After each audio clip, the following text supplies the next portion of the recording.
Hello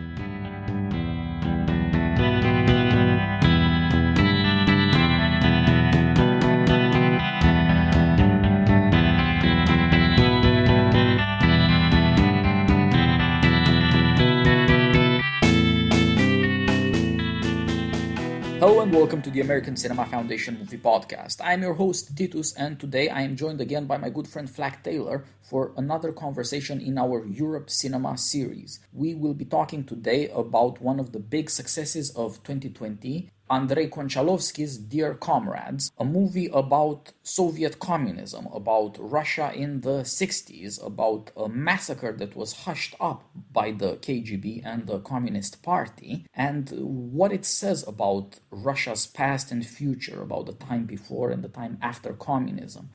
This massacre in the Ukrainian small thriving industrial city of Novocherkassk happened in the summer of 1962, and it was very successfully hushed up by the authorities, one monstrous act after another, and it was only revealed in the 90s, in 92, after the fall of the USSR, when national memory could be restored, some kind of justice could be done to the victims, primarily in the form of a memorial. The film of Konchalovsky also has this character. It memorializes these people and, of course, their struggle against communism and the dignity of people who want to live a human life rather than be involved in political terror and a submission to ideology. The movie is all about the conflict between what's public and what's private, between ideology on the one hand and on the other hand nature, and somehow the holy. Mentions of God and the sacred are involved in an unusual but incredibly powerful way. And so Konchalovsky is somehow looking to show the good and the bad of Russia and how people might live with what they've been through. And that is, of course, a very important lesson. How could a country come back or at least deal with a past that is so full of terror and kind of self-inflicted misery?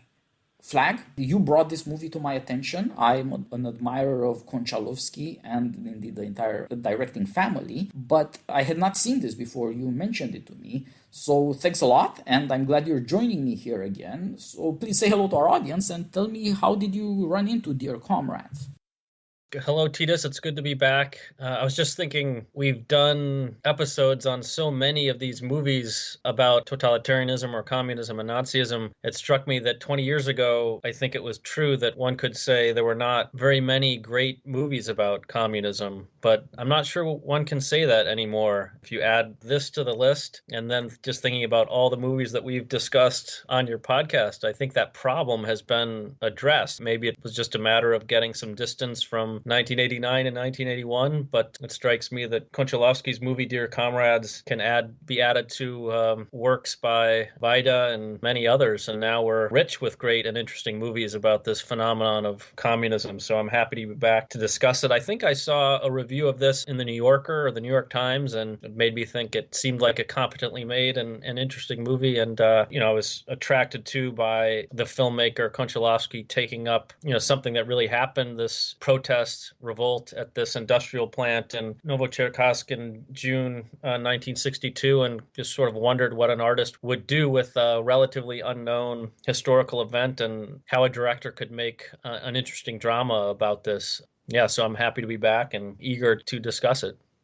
Yeah, Konchalovsky has been doing a number of movies in the last 20 or so years on the past and the present of Russia. So there's both communist and post-communist Russia in his stories. His previous movie was a success. It's called Rai, Paradise. It's about World War II, and it concerns both the Nazis and the communists. It's a very different sort of movie. It's fictional, among other things, not a true story like Dear Comrades. It is in a way a prequel. It deals with the 40s, not the 60s. World War II rather than the Khrushchev Cold War era. And Konchalovsky himself has been very successful with all these movies in Venice. Dear Comrades won the Special Jury Prize, and he was nominated himself for Best Director. The previous movie was also a winner, the one before that as well. This is primarily where he is famous now, in Venice. 40 years ago, in the 70s and the 80s, he was incredibly successful. 4 of his movies, at least, were nominated at the Cannes Festival, the biggest art festival in the world, so he's not at all a stranger to these things. In the interim, from the 80s to the 2000s, he went to Hollywood, which is very rare for a Russian director, of course. He's a strange character. As I was telling you, he directed the buddy cop action comedy Tango and Cash, starring Sylvester Stallone and Kurt Russell. So, not as likely to be discussed on your podcast, Tango and Cash. yeah, that's true. It's a really fun movie, but I'm not sure there's much to say about it. He won a couple of Emmys and nominations in America for TV movies, a fairly well-received adaptation of The Lion in Winter, which was a very famous play and movie in the 60s. The 60s version is Peter O'Toole and Katharine Hepburn and Anthony Hopkins and one of those James Bond guys, Timothy Dalton. And I may be missing somebody in that cast. And his version stars Glenn Close and Patrick Stewart, from Star Trek, if we may say. He had quite a cast. The other thing he did was also a sort of 50s, 60s retread, an Odyssey TV movie, Homer's Odyssey. So I assume that he has a certain love of Hollywood and of American cinema and of the mid-century where he grew up. He is a very old man. Konchalovsky was born in 43, so he's near 80, and it also means that he knows everything he's talking about from personal experience growing up in the USSR. Now, so far as his career goes, he started out writing for Tarkovsky, the greatest of the Russian directors, and so he knew the masters of the mid-century, and he is the slightly older brother of Nikita Mikhalkov, who is another famous Russian director who's also had, in his late age, a grand 20 years or so. As you were saying, after the 90s, communism has finally been treated by movies in Europe. We've talked about German movies, Polish movies, now our first Russian movie. Konchalovsky is one of the people who started this. As early as 1991, his movie The Inner Circle, which was, again, a Euro-American production, with a cast and the Golden Bear nomination in the Berlin Festival, the other big festival in Europe, that was about Stalin, and it was a real story, that of the man who projected movies for Stalin. As so many of the movies we talk about, it's about the relationship between art and tyranny. So this has been a long, long concern of Konchalovsky's. That's a movie I recommend to everyone, The Inner Circle. It's wonderful. And as I said, it's also, like Dear Comrades, based on a true story. So much for Konchalovsky. Please, Flag, since you introduced me to this movie, take us through the plot.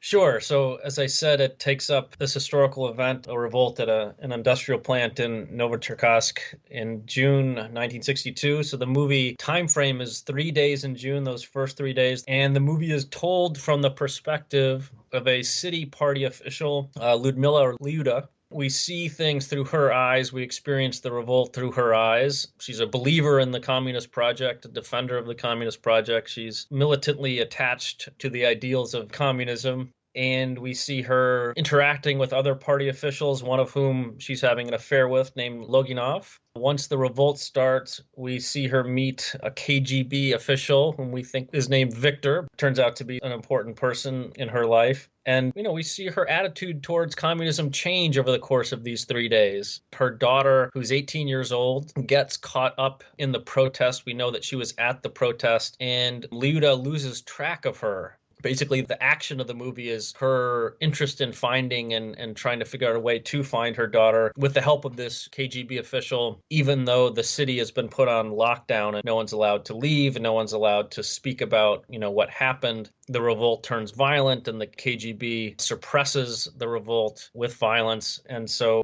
her thinking about the meaning of this event in relationship to her ideology and then what it means for her family and her daughter, that's really the kind of drama of the film. We kind of see her undergo these strains. I watched the movie as I was teaching. I'm teaching a course this semester on Vasily Grossman's Life and Fate, which is a gigantic novel published not in Russia until 1988, I think, but I think he wrote it in around 1962. So right around the time of this revolt, actually. That's an interesting coincidence. But it was not allowed to be published in the Soviet Union for the reason that it makes an explicit comparison, and not in a flattering way, obviously, between Nazism and communism. And one of the things that Grossman, I think, tries to get his readers readers to appreciate and that I've been trying to emphasize with the students is that totalitarianism is a means of ideology. It's the result of ideology. Ideology is not just one feature of a totalitarian regime, as is often asserted in kind of mainstream political science literature. People often will call a totalitarian regime an idiocracy or a logocracy. This is true of Miloš and Solzhenitsyn and others. So when I watched the movie, it struck me as this film gives you a really wonderful illustration of that truth, because the first thing that happens after this protest takes place, and this is explicitly said by some of the bigwig party leaders, Mikoyan and Kozlov visit Novocherkassk from Moscow, and the first thing they say has to be done is to control the spread of information. Lock down the city, get people to sign agreements not to speak about what is happening. I think this movie really illustrates in a quite wonderful way what that looked like and felt like to people who are experiencing the revolt. On June 3rd, shortly after the revolt is over, there is already a stage that has been erected in the town square on the very spot where some people were shot, and there's dancing. And so the crazy fiction that's being perpetrated, right, is just right front and center. And it must have been, I suppose that by this point, people were used to it who had lived in the Soviet Union, but it still strikes viewers as shocking. Yeah, I think it's a wonderful movie illustrating these aspects of communism and, making us see these events again through the eyes of someone who's a believer in the communist cause, but perhaps who's never had to face certain ugly truths about her ideology in such a direct and dramatic way.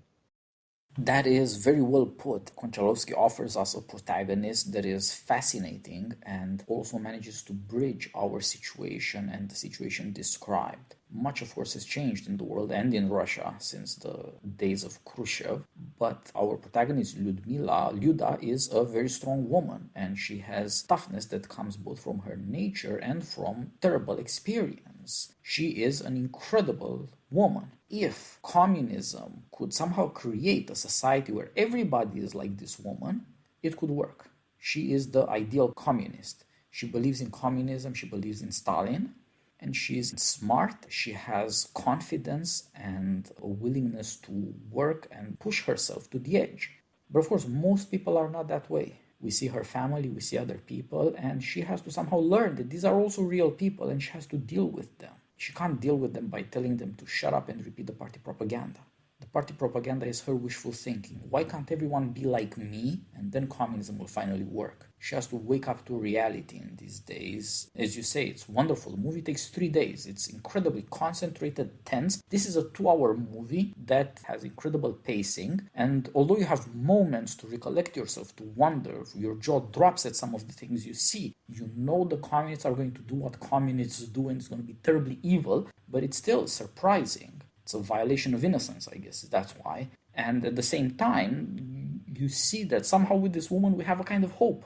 Her fanaticism will turn away from communism to save her own daughter. And that transformation in her gives us hope, and nevertheless it means she gets herself in more and more trouble. The more she wants to be a mother rather than a creature of ideology, the greater the danger she gets herself in. And that is a fascinating story. And of course, in our own situation now, wherever you look, a woman wanting to be a mother is nothing shy of a revolutionary act. It's anti-ideological, it seems almost antisocial to be human.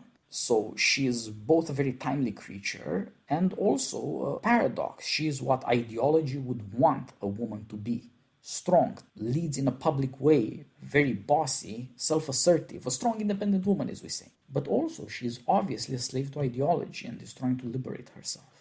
Yeah, we can put the drama of the film in a much more compact way than I did initially. So right after the initial protest takes place, the violence has not yet occurred on the part of the KGB. There's the meeting where these bigwigs from Moscow come, and it includes lots of local party officials, local KGB, and they're talking about what's to be done. And this, I've made reference to this scene before when they say the first thing we have to do is to control the information.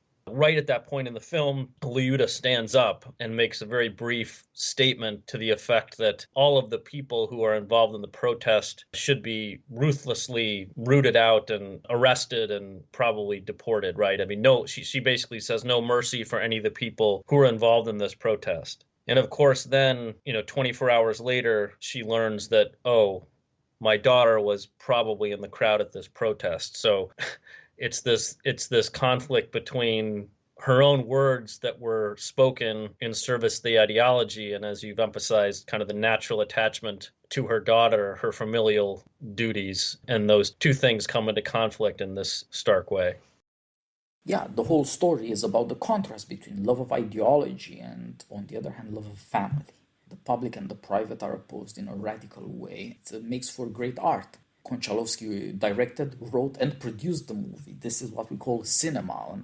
He has a co-writer, Elena Kiseleva, who has been writing movies for a decade with him. And of course, Lyudmila is played by his wife, Yulia Vysotskaya, who's been in his movies 20 years now. There's talent he can work with, but he has this comprehensive grasp that I think accounts for how well he can present the sorts of things we would associate more with political theory, with the novel, or even with philosophy and theology. It makes the movie wonderful. As you said, one coincidence is the connection to Vasily Grossman, maybe the last great Russian novel. Grossman went through World War II and he came out this novelist. Solzhenitsyn himself went through World War II and went from a communist to an enemy of communism. In Archipelago Lago, the massacre at Novocherkassk is mentioned. It's the first, you could say, documentation of this real event, which was silenced for 30 years, almost completely. It came out a bit in the press in France, England, and America in 1962, but very little was made of it. And of course, you also had this paradoxical situation that the readers of Time magazine in America knew more about it than the Russians did. Yeah. As you say, control of information, control of the narrative, which is, of course, an obsession we are going through now. Another way in which the movie is incredibly timely.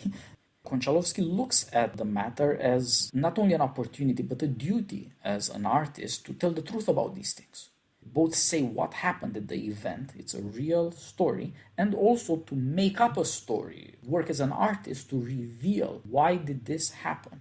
And in this event that happened in a little industrial town, you see on the one hand this woman, and on the other hand the Russian system. As you said, these two people who were Khrushchev's most powerful allies, Kozlov, who was his right hand, and Anastas Mikoyan, who is the last of the old Bolsheviks. He was there before the revolution. He was in power and at the top throughout the days of Lenin and Stalin and the World War and afterwards, and again Khrushchev's time. He was the soft guy. He was the rational economist, bureaucrat. As Minister of Foreign Trade, he was responsible for keeping the USSR economically alive, which was very difficult, of course. And in this movie, he only shows up as a soft guy who can't trample people underfoot as Soviet tyranny requires. Konchalovsky uses this real event. Mikoyan was really there. Kozlov was really there. They really and truly ordered the KGB to murder people, to hide them in false graves, and to silence everybody down to deportation. And as I said, outside of Solzhenitsyn, there was nobody to tell the truth about it at the time. But then Konchalovsky can come and tell the truth and at the same time put the Soviet system on trial. It could never have worked. The most rationalistic, bureaucratic, economic guy, Mikoyan, who wasn't involved in cruelties, to be a Soviet is to be for brutality. You cannot have communism without a horrible violence. And our protagonist has to face this. She is a big believer in Stalin and socialism. And these are somewhat different things, and she deals with them in different ways. She hates Khrushchev because he's a weakling, unlike Stalin, who's a strong guy and saved Russia from Hitler. Again, a way in which she's just like people now, young and middle-aged people. If you don't like somebody, call him Hitler, call him a Nazi, a fascist, and you can hate him and excuse any horror because, what are you going to do, defend Hitler? Nobody can defend Hitler, so anything goes. She is that person. She reveals to people nowadays what's wrong with them. This is a kind of political, ideological fanaticism. But it also comes from a very human source. She was a teenager during World War II. She had to go fight as a nurse at the battlefront. That is the experience that created her. It spoke to her natural spiritedness. But at the same time, it gave her this love of strong men. She learned a child by a war hero who tragically and romantically died during the war, but he was married to another woman and had kids. Just like now, she is in an adulterous relationship. So again, it speaks to our times. We do not have some kind of Christian or bourgeois limit on morality. Adultery is considered to be okay. Abandoning your family does not lead to any punishment or humiliation in America. things have changed. So it's incredibly timely, but in a very disturbing way. Personally, her child comes out of love of strong men as her lover, as Stalin, and on the other hand, out of her hope for the future, her hope that socialism will work. She is furious, we see in the opening scene, in a private setting with boss, who is an adulterous lover. Again, very timely issue. She's sleeping with her boss, but she turns out to be a much tougher woman than her boss. But she complains to him that socialism isn't working, that Khrushchev is a weakling, and that there's not enough economic success. Prices are going up and people are going hungry, and it's making for protests. Only in this private secret situation that is also criminal in the sense that adultery is against the law, she can tell the truth. This is the real thing we're dealing with. Everywhere else she has to tell the ideological lie. Even just to spare people, tell the ideological lie, just repeat it, believe it, never think otherwise because you put yourself in danger. In a crazy way, it seems like an act of mercy to repeat these lies, however corrupting they are. It's a very complex and unpleasant situation in this way, but she is aware of this truth that socialism isn't the future. And this crisis in the movie tells her that it can't be the future. As you say, her daughter is now in danger. Her daughter was born of the war, the Hitler danger, when it was a real Nazi, not a play-acted fantasy Nazi, threatening her life and her country. Now her daughter is threatened by the Communist Party she serves as a Communist Party official, by the communism she believes in with ferocity. And in these 3 days, she comes to this crisis that she should hold on to her daughter, not the party. She cannot let her die. And so she discovers all this strength she had in her as a girl herself to save her girl, who is now at the age she was during the war. Her girl is not a special person. She doesn't have any particular strength. It's not impressive like the mother is, but she's doing exactly what the mother did, out of belief in socialism, protesting and fighting for the sake of a good future. Yeah. And she herself has to see that communism today is what Hitler was in the 40s.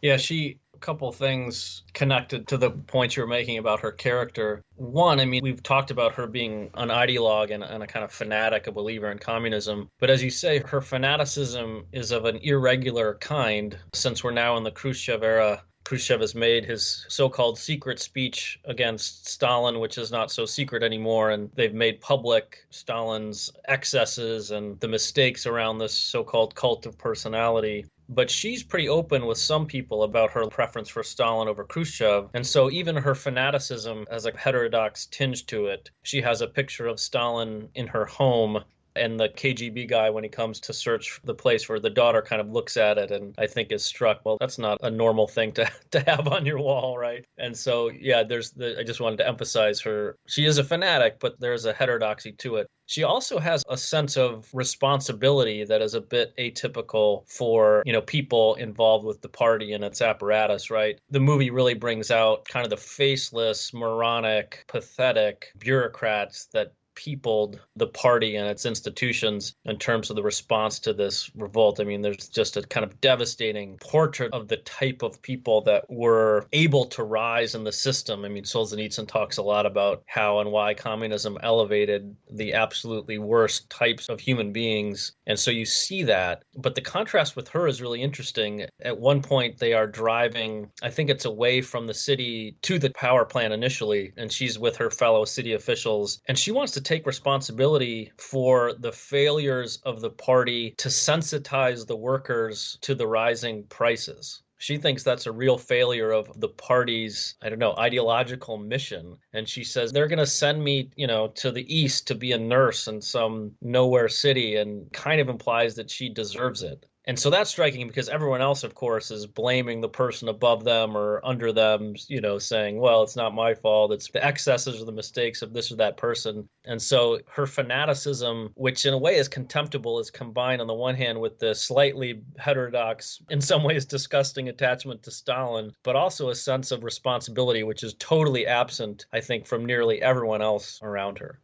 Yeah, you're right. One thing that struck me about her character is that if it were a man, not a woman, and, in America, not Russia, our liberal friends would say that she is a fascist personality. She wants to impose rules on people and punish them and do harsh things.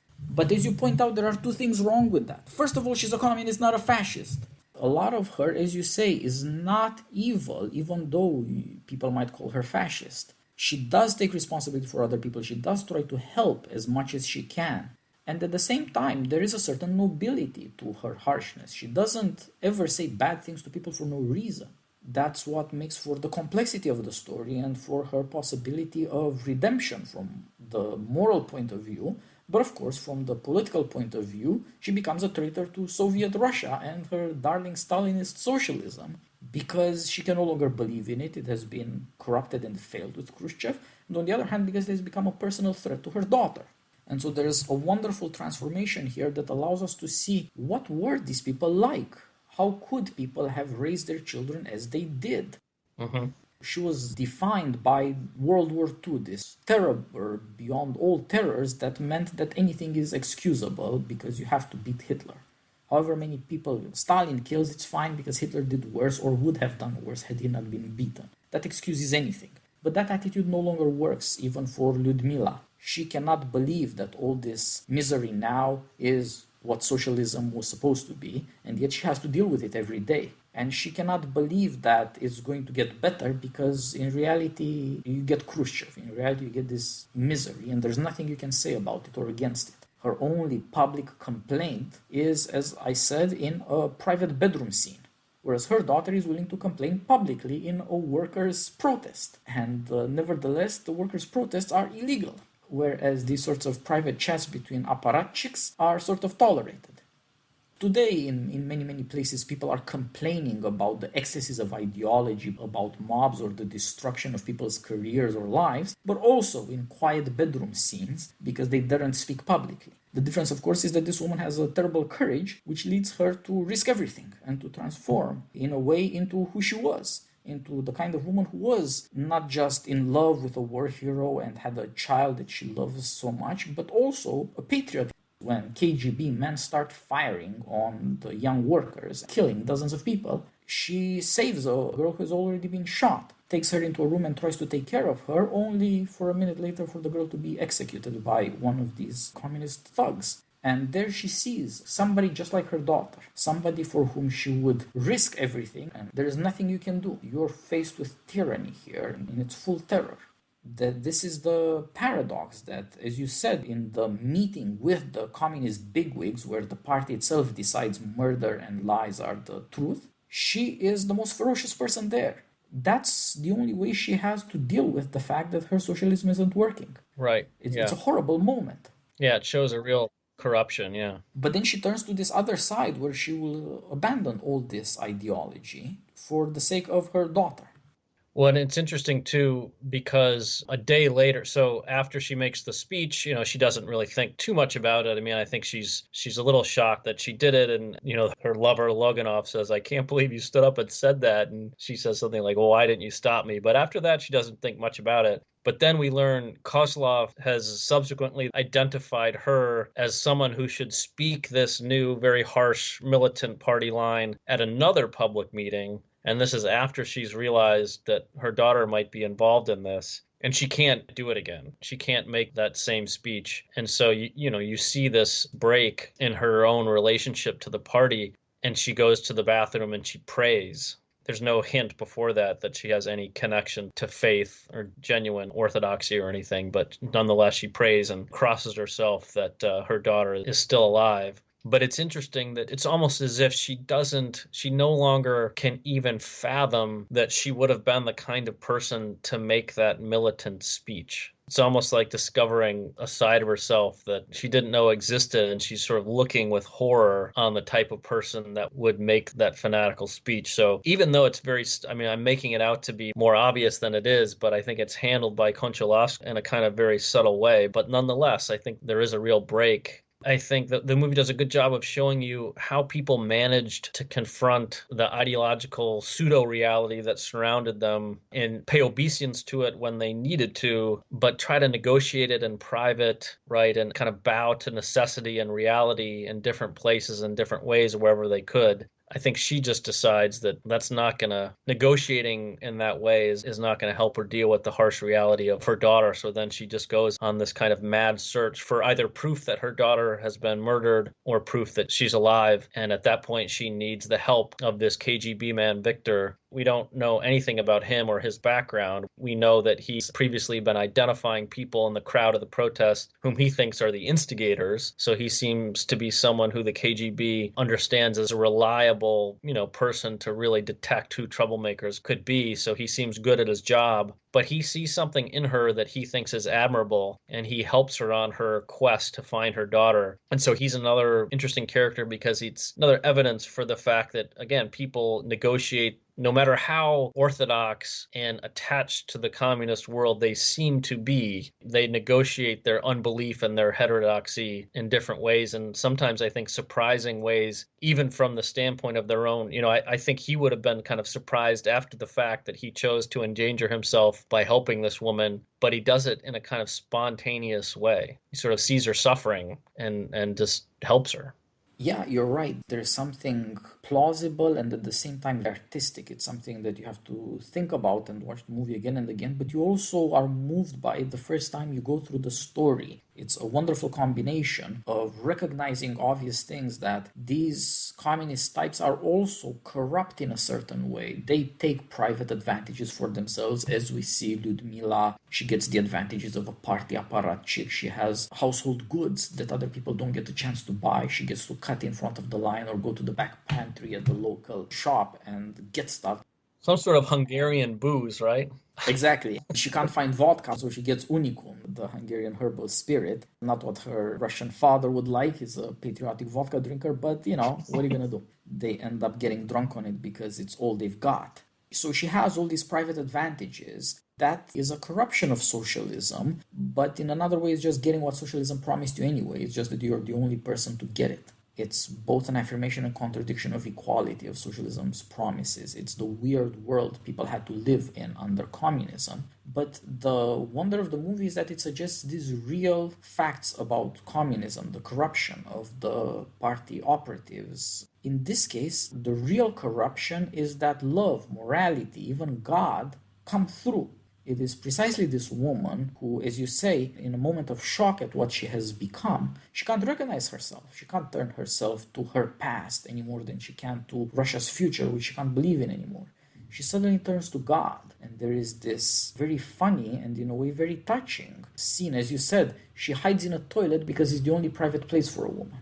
That something about your body, shame about excretions, is the last private space in communist Russia where everything else has been made public. And why does she hide there? To pray to God. It's not the ugly, shameful necessities of the body, it's the necessity of the soul that is just as ugly or shameful in communism. That's good, yeah. Wonderful scene, and at the same time, your jaw drops. Like, who the hell prays to God in a toilet? Well, people will pray to God when they need to.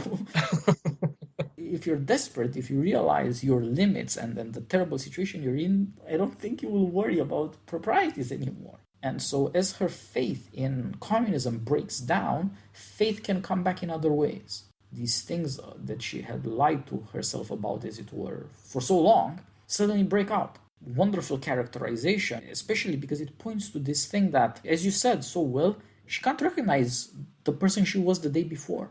In that party meeting, when she asks in a hysterical way for cruelty, for remorseless punishment, she tries to publicize her own misery, her own fear that socialism isn't working out. And she does something so horrible by speaking out that she then can't even recognize it. She acts as though she didn't remember she did this. Right. As you said, the brutal Kozlov wants her to be the leader for this brutality, because you always need to get somebody else's hands dirty too. You need to bloody everybody's hands as much as possible to keep the guilt going. Yeah, it's important too that she has to write it down. There even seems to be something more uncomfortable about being forced to write it even than speak it. So her weaker party lover, Loginov, is the one who dictates the actual words to her as she writes it down, but she ends up not being able to give the speech. That's an interesting scene too.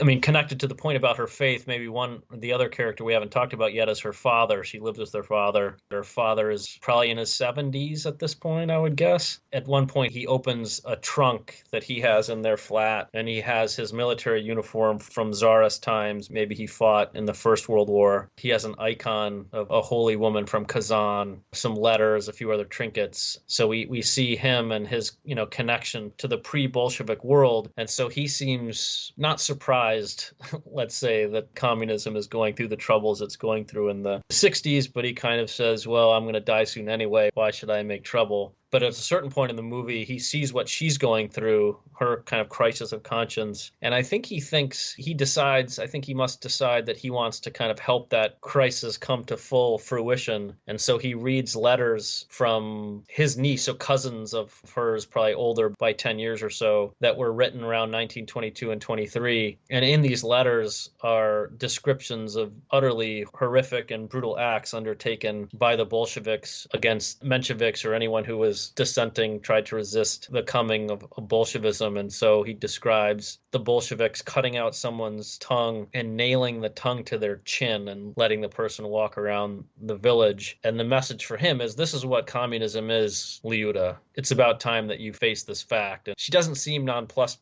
She doesn't seem particularly affected by it at the time, but I think it has the intended effects in terms of how she behaves later on in the movie. Yeah, that's a very good point. Whenever she's confronted with this, she becomes very defensive. She says, well, what did you want them to do? How was communism going to win? They had to kill all the people.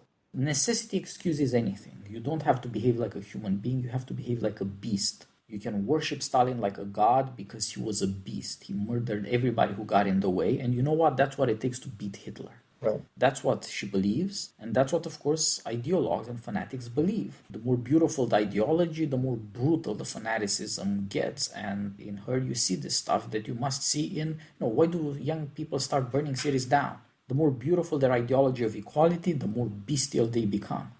But she becomes very defensive when her own father notices this.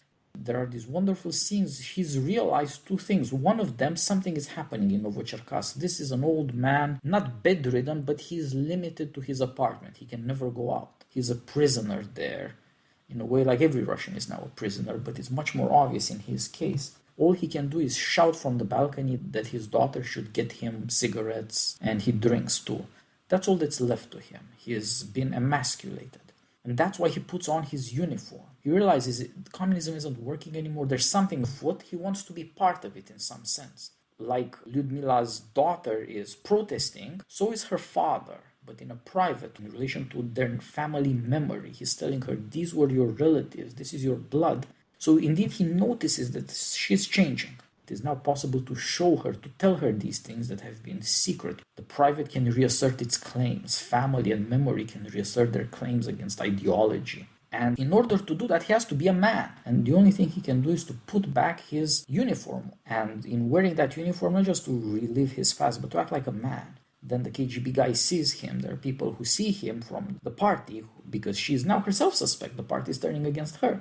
And she has to make excuses for her father, but he doesn't make any excuses because he's miserable, he's cynical, he's lived his life, and he can never forget what the communists did to his family and to the Russian people. So, die, so what? He's past caring. And that, of course, becomes an example in a way to her. This is what Lyudmila in her own case does. She will risk everything for her daughter.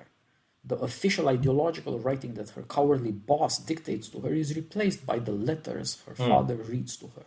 And indeed, the power of writing, the power of memory over fantasies, like these lies that the ideology makes up, is asserted in this private space. And through the movie, the private space grows larger in a revolt that is doomed.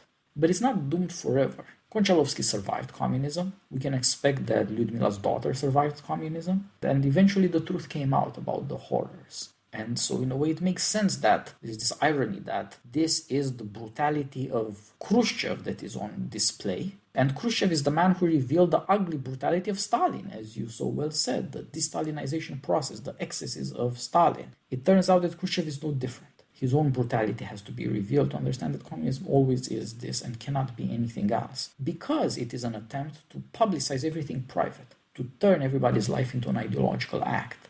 So this old man rebels against it, and he tells this ugly truth. And indeed, as you said, this horrifying but very telling moment. Somebody's tongue is cut out and nailed on his chin. If you speak out, this is what you get. But in some way, the truth must be told. It must out.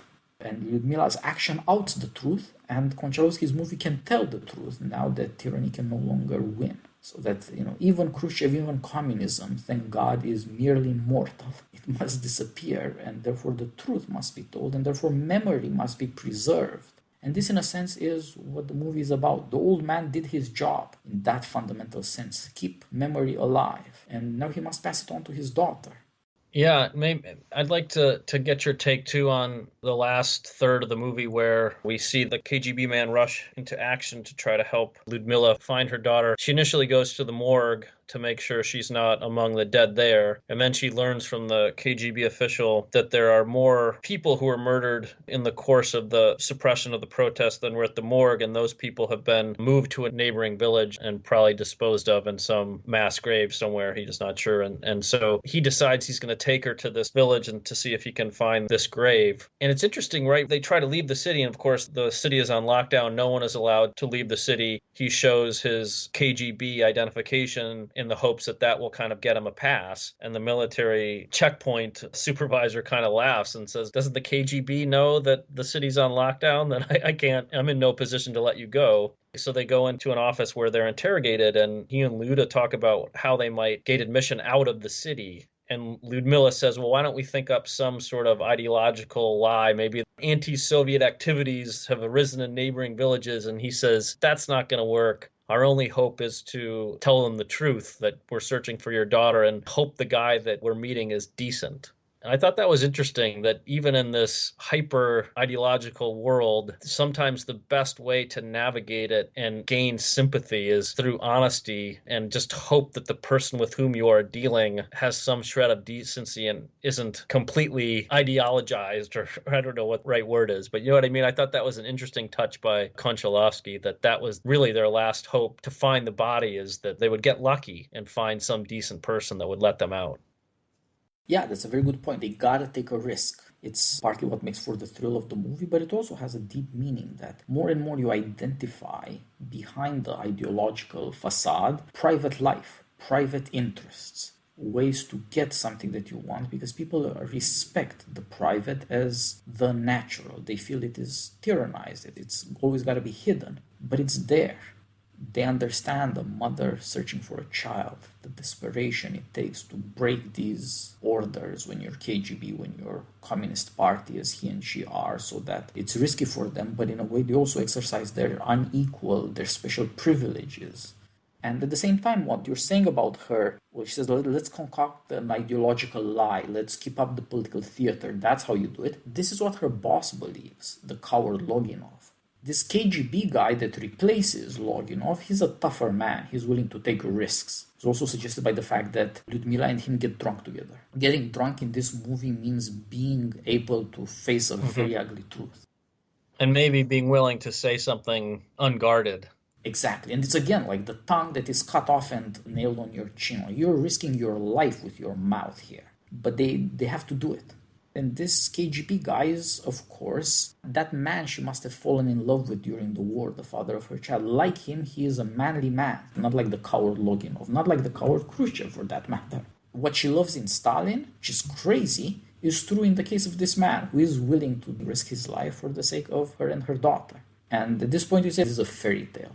But in another sense, they can't all have been evil all the time. Right. In the USSR. Yeah. And even this, his KGB, he has to lie to the army, and he uses the fact that they hated each other. The KGB and the army hated each other because the army had a certain professionalism and the notion of honor in some sense. And the KGB was, of course, the political police and had none of the military discipline or the risks. Right. So that, again, plays up a ideologically incorrect truth. So the army will be suspicious of the KGB and will think of them as, maybe doing something underhanded. But it also has to have this added element, as you said. They get that this woman is looking for her child. What are you going to do? They just let him pass. And so you have to take your chances. You have to trust to some extent to luck, but also to human decency. In some secret, illegal way, there's some humanity left somewhere. Yeah. And so they get to escape confines of the city that is now under martial lockdown and is about to face show trials. And like this is Soviet Russia. There's blood on the streets because of putting down the revolt in blood. It's so hot in the June heat in the Ukraine, the blood is burned into the asphalt. You can't wash it. So they just get orders from the party, pour new asphalt. Yeah. You don't have to wash it, just build over it. Nobody will be able to tell the truth. Right. You have the power to lie about all of this stuff. You can make a new world. Well, then they erect the stage where the band will play and the people will dance on the third day. The other detail that we haven't mentioned yet that just illustrates the level to which, people would realize they had to embrace this pseudo reality is this is during the second day. So basically during or shortly after the violence has been unleashed, Lyuda first goes to the morgue and then she's trying to see if maybe her daughter's at the hospital and she runs into an older nurse and Lyuda says to her, I'm looking for my daughter. Where are the injured people? And the poor nurse, the older nurse, just looks stunned and knows exactly what she's supposed to say. She says, we're under quarantine. There are no injured people here, right? And it's minutes after the injured people have arrived. For all we know, maybe they're still arriving, so it's, what Orwell would call doublespeak, literally right in front of you. That's another striking portrayal of this. But your point about this nod to the reality of human nature and well, maybe if this KGB guy is portrayed as being kind of sympathetic to Ludmilla, isn't that unrealistic or isn't that kind of a fairy tale because we all know that the people in the KGB were evil? Yes and no. That sort of reminds me of the objection to the lives of others and Donnersmarck's portrayal of Wiesler, right? I think it's more of a fairy tale to say, that the people who inhabited these roles were just simply evil and never nodded to the reality of human nature. Yes, they might have participated in evil things most of their lives, day in and day out, but the idea that they could never even temporarily retreat from that, I think, is to mistake the performative aspects of their jobs and their lives for the real. Yes, that's a very good point, and it's a very apt comparison, right? In a strange way, decent moral Democrats end up asserting that the system in communism was all powerful. And I think ultimately that means, it's not like we could have ever done or anybody could have ever done anything. The system was just perfect. Whereas what these films suggest with a strange artistic courage is that communists were people to evil people, but they still had the human weaknesses. They still had human desires. You can't politicize everything all the time. You have to admit, even evil people have weaknesses, okay? And that's the genius of this movie and of The Lives of Others, which is the best of the type. Best movie of the 21st century, I guess. Because there you see that art is able to somehow bring out this weakness even within the system. Communists too are mortal. A system of oppression is still to an extent fallible. And to give persuasion to this thing that we must know is fundamentally true. Communism collapsed. How powerful? It can't have been all powerful. It was not God, okay? But at the same time, it's very hard to believe that there were weaknesses, that there were these moments where you could be corrupted by God or by family or by human nature. Yeah. Which is what these movies show you, that humanity is a corruption against communism. Well, it takes an artist to imagine what these people might have revealed in their unguarded moments because I suppose unless you find a diary, and I'm sure those exist in archives somewhere, that there might be. Well, I guess the example would be, I'm blanking on her name, the author's name, but she's become pretty famous now. But she wrote a book interviewing survivors of Chernobyl, which was partially relied on for the producers and directors of the HBO series Chernobyl. So people are certainly capable of finding people and talking to them about their memories of the past. But sometimes those memories are, invented or romanticizations. People aren't always very reliable about what their own past entailed. So I do think it's important for artists to help restore memory in terms of imagining what people might legitimately have said and the ways they might have acted in these unguarded moments. And, they can't be these automaton communist, leaders everywhere and always. And so I do think there's a special place for the artist to imagine these sorts of private realities that, might be lost.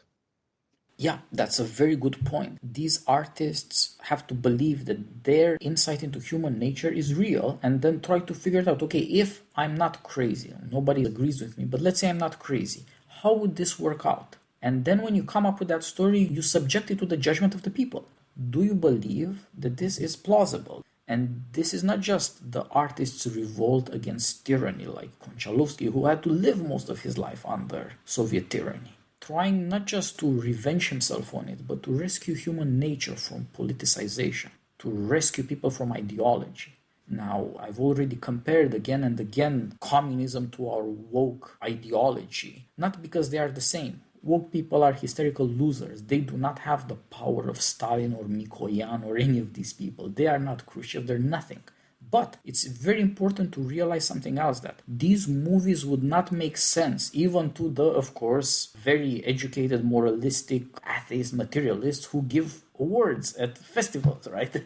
These are not awards given by fanatical conservative Christians. They're all given by atheistic materialists. It's weird that Tarkovsky, the mentor of Konchalovsky, is acknowledged a master by all people who love movies. And yet he was, if anything, a Christian fanatic, and they are all anti-Christian. That shows in a way that they misunderstand him, but in another way, the power of art. So also here, I believe we would not care about this woman or this story if we didn't also feel the weakness that is shown in those movies. If we looked at ourselves as confident liberal Democrats who have got it figured out, nobody would give a damn about these movies, because we would not be able to say the misery here, the ideology, the threat to human nature. I feel it too.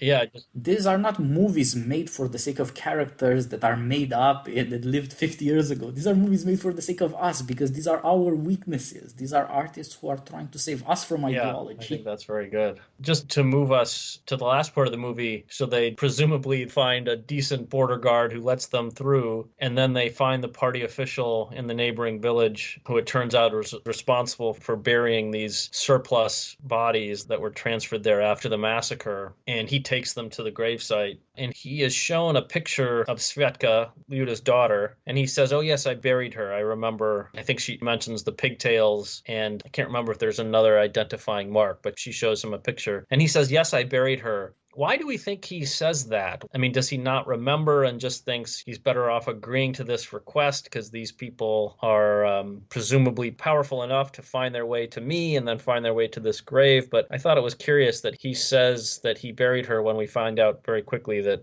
he didn't. Yeah, that guy is a very funny, in a terrible way, very Russian guy. Think about 19th century Christmas stories. There's Charles Dickens' A Christmas Carol. Terrible things happen there, but they're just suggested. And they turn out you can do away with the bad things and have the spirit of Christmas. God bless us, everyone, right? Now, if you read the Russian masters and their Christmas stories, it's children die, officials make your life miserable, and it's just awful. This is the way you get it in Turgenev, Gogol, what have you. Like, this is Russia. And so also with this old man, this KGB guy and this Communist Party lady come to you asking questions. Like, he admits this horrible truth. He says to them, like, "You're going to kill me, aren't you? Yeah. Oh my God, you're going to kill me." You see this terrible resignation in him, and nevertheless he tells the truth. He doesn't try to save himself. It's in a way awful to think that this guy is beaten. He has no privacy inside of himself to hide. Come up with a lie. Save yourself, dude. The KGB has used him to dig into people's unmarked graves and throw more bodies in there. He couldn't say no, but he can't lie either. That weakness and that truth-telling go together. It's terrible, but in another way, he's a funny, pathetic creature. And in a yet other way, he's willing to tell the truth. They show him this odd thing that you learn about in the beginning of the movie. Ludmila's daughter, Svetlana, she does not care to darn her socks because she's a young girl of 18, beautiful and lively, and she's not going to darn her socks. And so her toes show, and he saw that. Everybody kicks him around, the KGB, these people, he wants to be guilty. He says, "Yeah, I saw the undarned socks." Yeah. As though in communist Russia, there might not be a lot of people with bad socks, So you think he just makes a mistake? Yeah. Yeah, I think he's like he's been beaten into misery. He expects the bad thing to be true. Yeah. It is just part of life. You are used to do something unholy, to desecrate graves and to hide people's dead.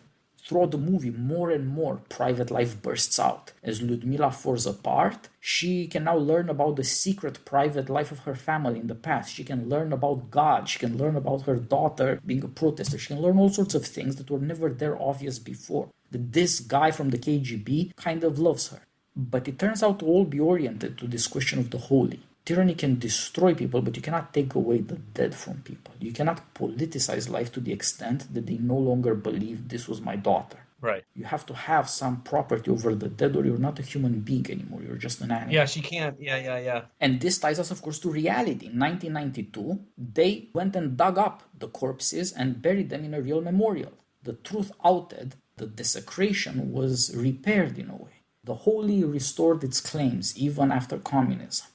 As crazy as that old man is the truth about the KGB. They murdered and they hid these corpses, but they kept absolutely clear tabs about where this happened so that 30 years later they could dig up the people again. I mean, who the hell does this? It's crazy too. Well, not crazy, but I was struck by it's a very moving scene when she starts to try to dig up the grave with her hands, and the KGB man, moves her along, and they get in the car, and she has another breakdown when they're in the car. She's reacting to the idea that these people were transported outside of town and buried in unmarked graves. Like you say, she can't abide this violation of the sacred. That's the thing that seems to have really broken her at the end. Why would they do that? Why would they bury people in unmarked graves? And it's very moving.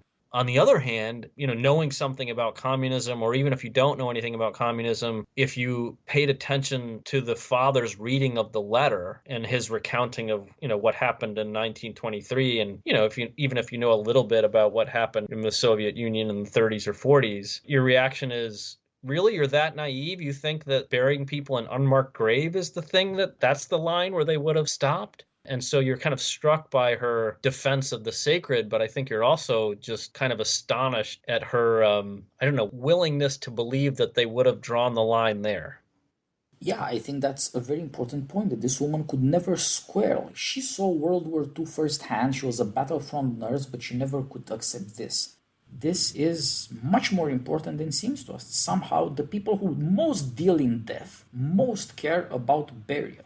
Nothing is as private as death. And this woman, when she realizes that it's real because it's happening to her daughter, to her future, to her flesh and bone, she no longer denies something that, you're perfectly right, communists did this to everybody, but we didn't have to live through it. Yeah. There's an interesting detail that we talked about in my class on life and faith the other night. One of the characters, actually also named Ludmila, she's talking with a friend about the fact that her brother Dmitry is in a camp. And I think it's the friend that brings up Dmitry. And Ludmila says, something like, well, we all know that there aren't really innocent people in the camps. So here she's denying the claims of the private, right? I mean, very cruelly denying the claims of her own brother. And I think Grossman's trying to illustrate in some sense the power of ideology. And even if that sentence is only performative, right? She's only saying that publicly to her friends to put herself above suspicion. It's kind of an astonishing, ugly thing to say. I mean, my students were struck by the fact that she would deny her own brother the plausibility of being innocent. But I was thinking about the graves, it would be a different thing, I think, if the Ludmila of the novel had to confront the grave and confront the kind of thing that the Ludmila of Dear Comrades had to confront. It's sort of easy to suppress the private in certain instances with things at a distance. But when you're faced with someone's death and the kind of the stark reality of their grave, then it's much more difficult, perhaps. Yeah, Ludmila is finally reconciled to her daughter. But two things must happen first. One of them, she has to confront this horror. Your daughter is dead. Your beloved Communist Party killed her. Until she can believe that, she cannot really see what change is happening inside of her. After that, there's no going back. As a mother, she can't let go of the hope. Eventually, she does find her daughter because she's not become hopeless. But she has to have learned that because you have this hope, this love of your daughter, you can see the full evil of this regime. But there's another thing. She learns that her daughter is afraid of her. There was this one moment she went to her daughter's friend. Is my Svetka with you? No, never seen her. Yeah. That's another incredible shock. Before the daughter and mother can be reconciled, the mother learns that her daughter feared she would turn her in. As you said, there are all these people who have been shot, murdered. They have to be hidden. If they're alive, they have to be deported or arrested so that there's no evidence. You have to make people disappear. And Ludmila has to face this, but it never occurs to her that her own daughter might be afraid of her. Right. That her own daughter might identify her with this evil. As you say, Ludmila is always called Luda, and Svetlana, the daughter, is always called Svetka. Those Russian abbreviations, they show you this intimacy, this love. You always see this in Russian novels when people avoid the family name. They call you by your first name or Right. first name and patronymic. It's more private, family based. I know who you really are. We know each other. And yet, mother and daughter grow so far apart. And of course, in between, we see, and Ludmila has to see, how Soviet control of the information works. They force everybody to sign that nothing happened, they weren't part of anything, nothing is real. And one girl who is as young and as stupid as Ludmila's daughter, innocent, says, "But I was a protester." And a young man her age, who is KGB, arrests her and she might never be heard from again. Yeah. She's too stupid to be afraid. Right. And of course, in a way, we are much wiser because we watch this movie with fear. But in a way, we're just like this girl. We have no idea what the hell happens when this sort of ideological correctness takes force. Right. Indeed, you see this all the time. People shocked that something from their Twitter past comes and cancels them. Those people may have been stupid, but they were also innocent. They never thought their social media posts could lead to a cancellation. There's nothing like being murdered or arrested, but nobody saw it coming. I thought freedom of speech or civil friendship would preserve me. You have no idea what you're dealing with. Right. We really don't. You see that girl and Ludmila sees her and it turns out, how could you be so innocent in the face of evil? Right. They're young socialists. They don't think they're going to be murdered by their own government. You'd be surprised how few people think that way. Svietka is not as naive as that young nurse, precisely because she knows her mother, ironically, right? She's grown up with this woman, so she's like, I know what the party Exactly. is. She has seen fanaticism. I've come home late from a date. You should see what I've had to deal with at home, that sort of thing. Yeah, but nonetheless, there's, the final scene on the roof when Lyuda discovers Svetka's now hiding on the roof. They embrace, and I was curious what you thought about the last few lines where Lyuda says something like, "We will become better." It seems to me to be an echo of probably a kind of line from what I assume would have been the Young Pioneers or some party propaganda organization, right? We will move forward together and become better socialists. But I suspect I don't know Russian and I don't know what the Russian tagline would have been for something like the Young Pioneers. This is just a suspicion, but I suspect it's a kind of modification of one of those ideological phrases. And it's enough of a modification to suggest that she doesn't mean it in the ideological way. She actually means something like, we'll change a little bit. We'll have to adapt ourselves and, become different.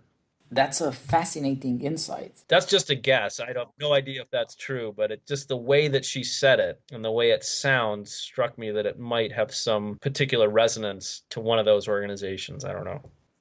Your expertise on totalitarianism is enough for me to take your guesses very seriously, and it's an interesting suggestion because indeed, in a way, Ludmila for the first time can speak to her daughter as herself.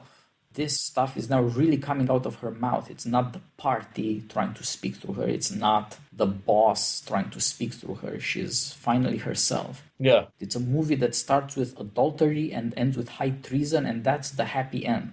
The Soviet Union is in a way the opposite of our situation. If you want to help your daughter and save her, even if your daughter maybe did something criminal, this is not, grounds for execution in America. You might even be excused in a way because you love your daughter. Adultery, however, we kind of frown upon. It's not such a big deal. Nobody takes it legally seriously, but still. Right. So the natural order has been fully reversed through politicization. And here, the one time and the end of the movie, Ludmila can talk to her daughter as mother to daughter, reassure the child that there's hope for the better, to speak things that have been for so long politicized with real feeling.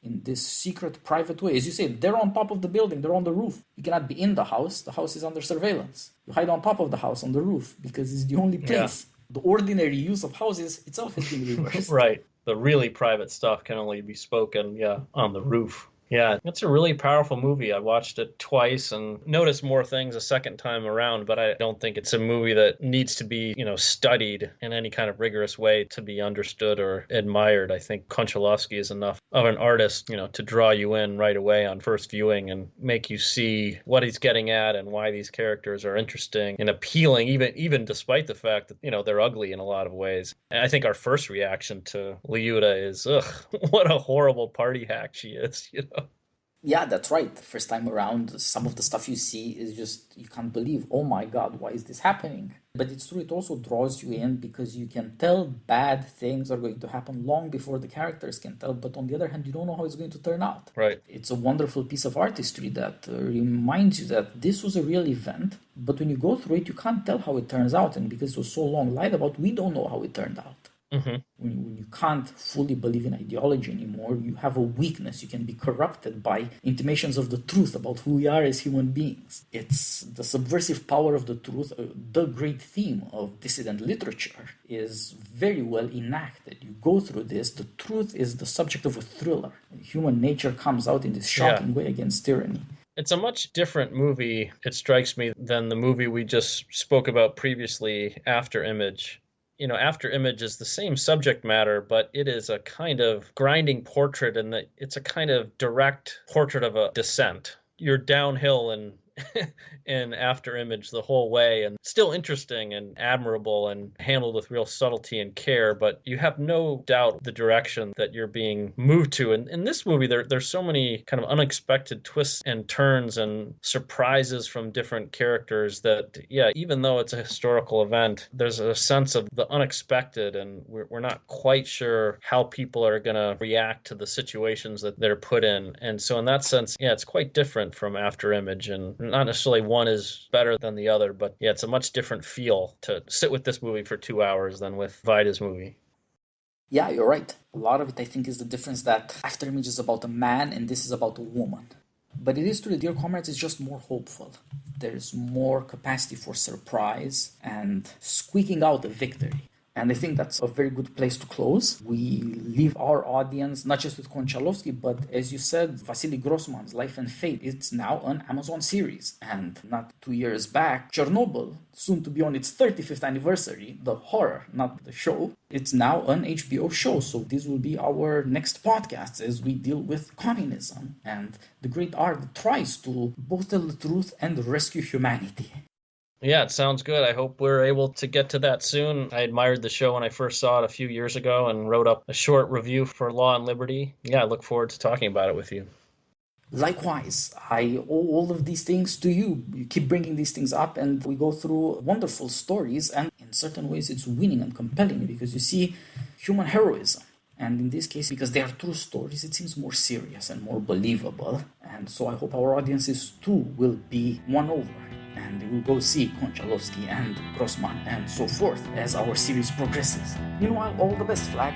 Thanks for everything. Thanks, Titus. It was great. Talk to you soon. Bye-bye.